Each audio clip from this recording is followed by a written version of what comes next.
What's up, you guys? Welcome back. Today what we got for you are 10 things removed from GTA Vice City, a game that way back in 2002 when it first released was the epitome of everything we could ever want compiled onto a disc that we could put into a console and play.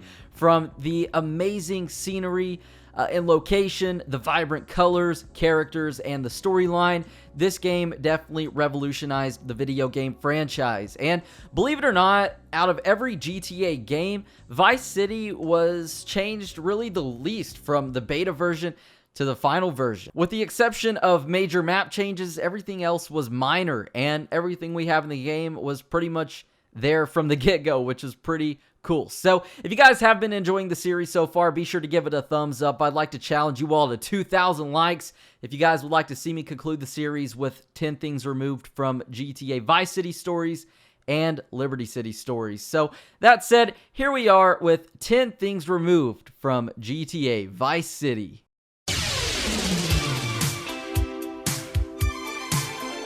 Number 10, the map. So the map is literally the only major change to GTA Vice City, as I stated in the introduction.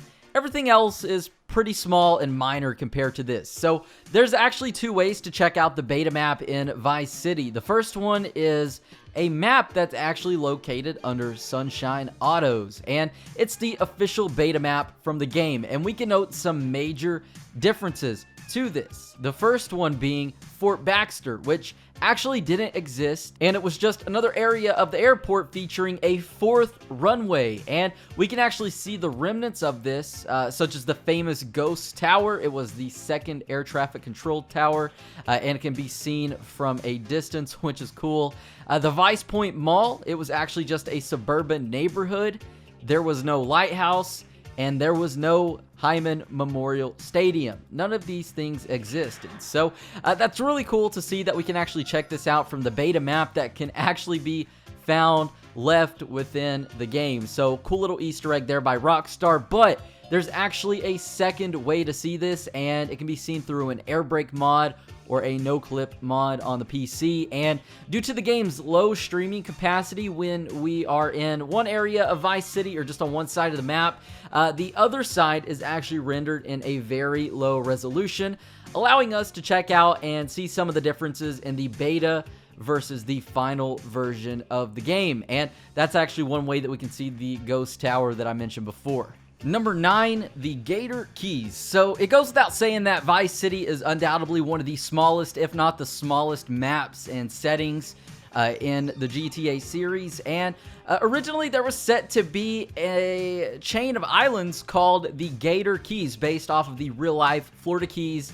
There's just one giant long bridge that gets you to this location, and there's some very interesting things within Vice City that suggest this location was once planned to be in the game, but it was cut very early on in like the planning stages before anything was even implemented in the game. So a conversation from a removed mission for Avery Carrington, where Tommy escorts a friend of Avery's to the Gator Keys.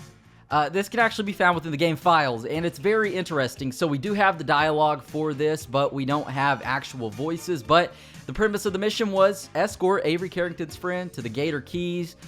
He has some real estate properties down there. And how awesome would it be to have this location within GTA Vice City? So this image I'm about to show you guys, it's a pre-release screenshot.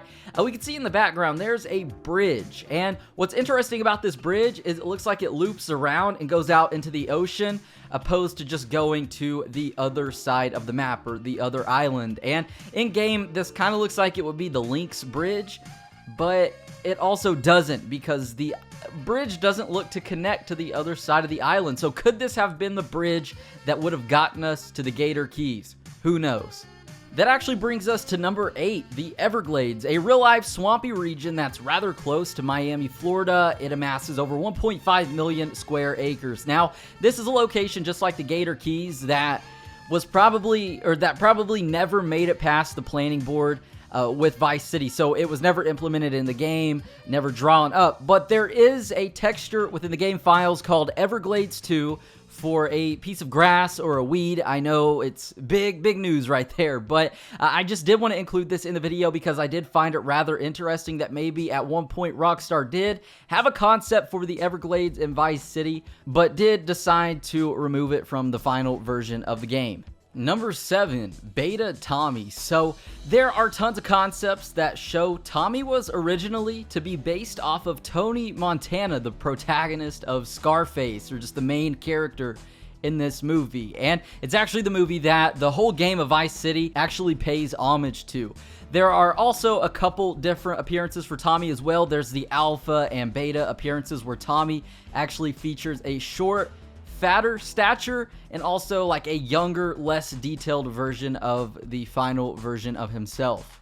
Number 6, the Claude Newspaper. So around Vice City, we can find different newspaper articles and headlines featuring zombie Elvis and just many cool little Easter eggs like that. Well, this one can actually be found within the game files, and it was never actually implemented in the game. And it features Claude, the guy we play as in GTA 3, and it's a headline for the bank that they actually robbed in the introduction scene of that game. So really cool nod to Claude right there that unfortunately never made it into Vice City. Number 5, weapons. So Vice City was set to feature a plethora of weapons that never made it into the final version of the game, unfortunately. But the odd thing about all of these is that most of these weapons actually have models, and they were designed, and I'm sure Rockstar would just have to press a button for these to be added into the game, and they can all be found within the game files. And the first one is the grenade launcher, which I think would have been awesome to have in the game, especially in the final mission in Diaz Mansion, where we whip it out and say hello to my little friend, just like Tony Montana did in Scarface. Now the next one we have is the AUG, another very cool heavy assault rifle, the AK-47. This one looks to be modeled after the one from GTA 3. Landmines. Now the interesting thing about landmines is that they were fully coded into the game, but they were never used. So this is one weapon that Rockstar would literally just have to press one button to add them into the game. Now we also have the silenced Colt, very cool silenced weapon, or just a pistol. The staple gun, imagine shooting people with staples. The short MP5, the heads-up display icon for this one can actually be found in the game, and also it can be seen briefly in the opening cutscene at the docks. And last up, we've actually got the taser, and the taser would be a cool weapon to have, just going around tasing people for no reason whatsoever. But those are actually some cut weapons from GTA Vice City. Number 4, a cut mission by the name of Hello Moffat. And the premise of this mission was Tommy received a call from an old buddy by the name of Moffat, or Mr. Moffat. And it's a guy that he knew from his prison stint in the early 1970s, leading up to the events of Vice City. Now, this man has escaped from prison, he says once again, and we can find the dialogue for this in the game files. And he calls Tommy, and he's asking him to help him escape from the police because he has escape from prison, as I stated before. And we would pick up Mr. Moffat, and we were actually going to drop him off at the airport to help him escape from the city. So there's actually a character model for Mr. Moffat, which is really cool. It looks like he's wearing his prison jumpsuit, and overall this seemed like it'd be a really cool mission. It was actually set to appear after you complete all of the asset missions, which is like running all the clubs, buying all the businesses, and things like that. Number 3, Apartment 3C. So this location is known for being a really cool Easter egg within Vice City and a reference to a scene from Scarface, but this was actually set to be the location of a mission given to us by Sonny Forelli over the phone, but it was actually later cut from the game. And after we completed this mission, it was actually set to become a safe house. So imagine how cool this safe house would be to live in, and I just think it would be really cool. But also, I think what Rockstar ended up doing, just by throwing in this secret room in this secret building that nobody would know about unless you were investigating the map, I think that is a little better than using this location for a mission. Number 2, police cars. They actually featured a completely different look. In the beta version, they were white with a different livery. They had some horizontal stripes on them and said Vice City. And like I said, a lot different than the final version of the police cars we have that are actually green, which I like most of the beta stuff I talk about, but in this case, I actually like the final version of the police cars. And number 1, characters. So there is a magnitude of characters that were changed in the final version of the game. And the first one is actually a prostitute that was removed from the game. She was a blonde-haired girl with pigtails, and she wore a red skirt. She was set to appear in the downtown areas and actually dance in the Malibu Club. And this can actually be shown or seen in a couple different trailers for Vice City.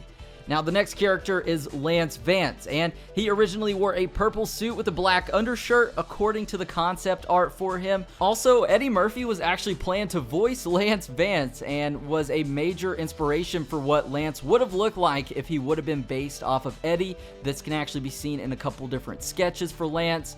Kent Paul originally had a totally different character model. He looked really weird. And I'm glad that the character model we have now is the one that stuck, because this one's actually pretty cool. And lastly, we've got Ken Rosenberg. He was changed up a bit. He wore a light pink suit and actually had a yellow undershirt, and he was originally intended to be older. This is another one of those things we've learned from early on sketches of Ken Rosenberg before he became the character who he is today in the final version of the game. So with that said, that's actually 10 things removed from Vice City. Hopefully you guys did enjoy the video. If so, I'd like to challenge you all to 2,000 likes. Thank you guys for the continued support on the series. Hopefully you did enjoy. Be sure to subscribe and turn on notifications to never miss out on some more daily video game uploads. And with that said and out the way, I believe that's just about it. Thank you guys for stopping by. My name is Zach Cox, and I'll catch you guys in the next video.